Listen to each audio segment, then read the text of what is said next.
Hi guys, I'm just recording this while editing.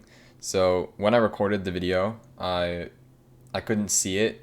I checked it before, but obviously I started the camera to record, and then I sat down, and I realized that the focus was on the foreground because I had the wrong setting. So I'm sorry about that, but at least a lot of the ideas discussed in the video are just verbal. You don't need to see much, so hopefully you can still enjoy it. I would have re-recorded the video, but I wanted to get it out today, and I've been busy. So, yeah. Hopefully you guys can still enjoy. Thanks for watching. Okay, so there's a guy making concrete outside my window. So apologies for any background noise, but that's just the unfortunate reality of today.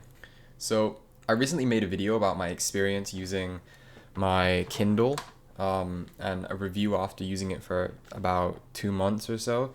And someone commented how they liked the raw review, where it was kind of just talking about my experiences rather than focusing on just the statistics and specifications of the Kindle. So I thought it might be useful and informative to some people to talk about why I still use an iPod in 2024. So to get started, I wanted to bring up a book called Digital Minimalism by Cal Newport. And this is one of my favorite books of all time, and it's completely transformed the way that I view my technology usage.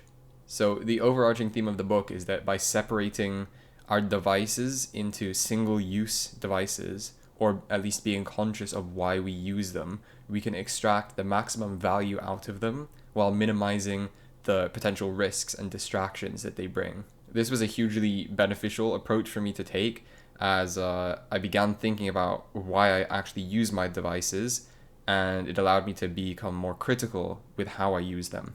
It's also worth mentioning for anyone that doesn't know that I struggled with social media addiction for a while, and recently I've noticed that I also have been struggling with music addiction.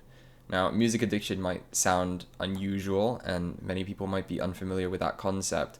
And it's not necessarily that music is bad, it's just the fact that in my field of work, which is it involves a lot of reading and writing, it's very difficult to focus or at least produce high quality work while listening to music.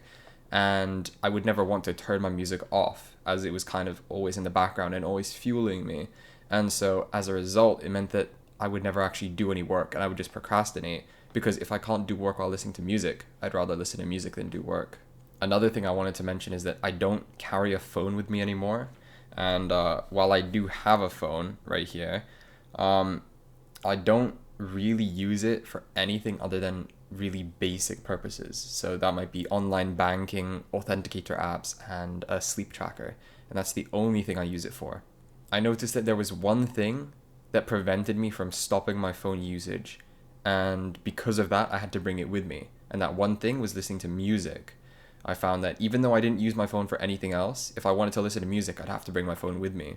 And when I bring my phone with me, it comes with all the potential downsides, such as the distractions from apps and messages from friends, notifications about YouTube uploads or news events, and basically everything like that.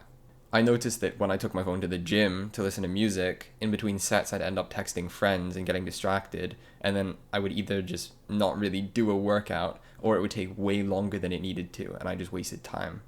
So here's where the iPod came into play. Using the ideas that I learned in the book, Digital Minimalism, I decided to go back to using an iPod to reduce the availability for my music consumption, but also to finally banish my social media addiction for good. Now, you may be thinking, what if I don't have an iPod, and do they even sell them anymore? And the answer is kind of no. You can get iPods refurbished on eBay or Amazon, but you can also just use MP3 players. They still sell MP3 players on Amazon for a decently affordable price. I think some are available for maybe £20 or so. The thing is that it doesn't have to be an iPod. I use an iPod because it has a pretty intuitive design, but I also just had one lying around, and I thought I might as well give it a purpose. But the point is that you have a device that is built purely for music consumption and nothing more. One thing about using an iPod is that you have to use wired earbuds, and you can purchase a Bluetooth receiver on Amazon that you can plug into your iPod, and then you can connect wireless headphones or earbuds to it, but you can also just use wireless earbuds. Although, if you're using one of those MP3 players from Amazon, a lot of them have Bluetooth now, so you don't need to worry about that. You can also get some cheap but pretty decent quality earbuds from Samsung. I use ones that came with my old Samsung S8 phone a few years ago, but you can buy the same earbuds for under £10 on Amazon. So I'll link that below if you're looking for some surprisingly decent earbuds for really cheap. For me, when I'm using the iPod and the earbuds, it's less about the actual quality of the sound and more just about the purpose. When I'm working out at the gym, I don't really care about how good my music sounds. I just want something that energizes me. So a lot of these cheap earbuds and headphones have lots of bass, but they're not very clear. But since I'm just using music to energize me rather than actually caring about how the music sounds, it does its job, and that's all I need. Another thing that I like about using an iPod with the earbuds is that it just has a sort of retro aesthetic, which I quite enjoy. It kind of makes music listening more fun, and it makes me more conscious about the music that I'm listening to. Because I'm doing it in an unconventional way, it means that it's all fresh and it feels like I'm getting to experience things for the first time again, instead of just having music in the background and listening mindlessly. By consciously engaging with the music that I'm listening to, it makes the experience more enjoyable, and at the same time, the quality of my life improves due to a reduced dependence on music, which means I can focus better. So I do have some nice headphones that I use when I'm at home, and I don't do all my music listening on my iPod. I only use it when I'm out. I don't avoid music, I just try to be conscious about when I use it. So I'm going to introduce another concept from digital minimalism called solitude deprivation. Solitude deprivation is essentially the idea that people never give themselves enough time to be alone with their thoughts because they constantly drown them out with some external source. This is one of the reasons why shower thoughts exist, because when you're in the shower, it's one of the only times in your day where you actually give yourself the ability to be one with your thoughts, essentially, meaning that you have increased creativity and you can finally come up with solutions to problems because you actually have time to think about them. Depriving ourselves of solitude means we have a bunch of thoughts backed up in our mind, which increases stress, reduces creativity, and can also lead to problems such as insomnia. The increase in stress can also lead to low energy and decreased motivation. Walking is one of the greatest ways to practice this solitude, but when walking, a lot of people still drown out their thoughts by listening to music. I was one of these people, and once I stopped listening to music while walking, I realized how dependent I actually was on it. I couldn't enjoy walking or even focus on walking without having to listen to music. Since I started using my iPod, it became harder to listen to music because I have to use wired earbuds, which are a bit more complicated than just putting in wireless earbuds. Alongside this, I became more conscious of my music listening, and it meant that it became easier to walk without music because it was something that had extra resistance between it.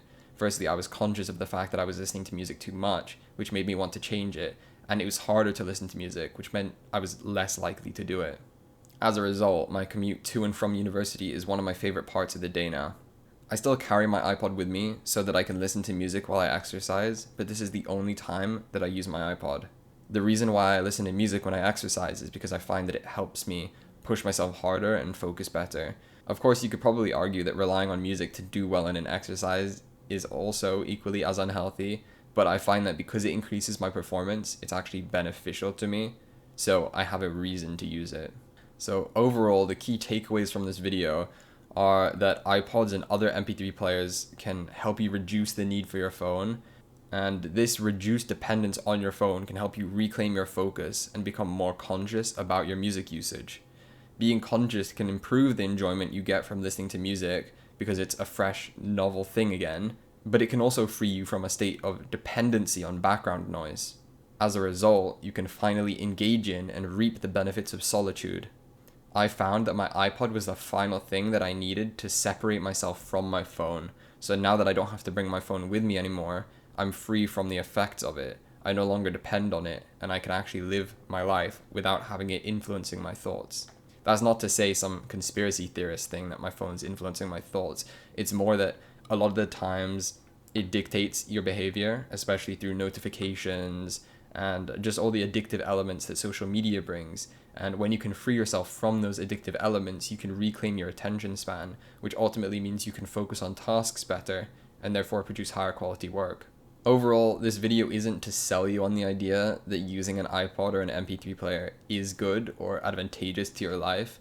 It's simply just providing the reason why I use one and explaining that I found a lot of benefit from it. There's a lot of depth to this reasoning, and of course most people aren't going to be trying to get rid of their phones, so they don't have a reason to swap. But if you are interested, just know that it is possible to live a life where you don't have to bring your phone with you, and you can go back to using old devices and still get the best use out of it. I believe that by separating devices into single purpose functions, you can use them to extract the most meaning from them. Meaning that when I listen to music, that music supplements what I'm doing, it improves the quality of my life, and I'm conscious of it so I can enjoy it the most. But if it was always accessible and there in the background, it loses its value and it becomes a distracting element. Similarly with my phone, I have a phone and I use it for certain things that I listed at the start of the video, but I also use it for the camera sometimes, which is another useful feature. But I only use it for those things because they benefit me. I don't use any of the other features because they don't provide any value to my life. I don't need a phone because I use a watch to tell the time. I have a camera to take photos and video, and I have an iPod to listen to music. And if I want to read something, I have my Kindle here. So by separating everything into separate functions, I can still get all the things that a phone provides without any of the downsides. So yeah, ultimately, I encourage you to be more conscious of your music listening and observe the behaviors and the times where you feel like you're losing control of what you actually choose to do, and figure out ways to actually reclaim that control. I might go into more detail in another video about sort of why I live this kind of lifestyle and why I find it beneficial, but that's ultimately it. If you guys were interested, that's why I use an iPod. So thanks for watching.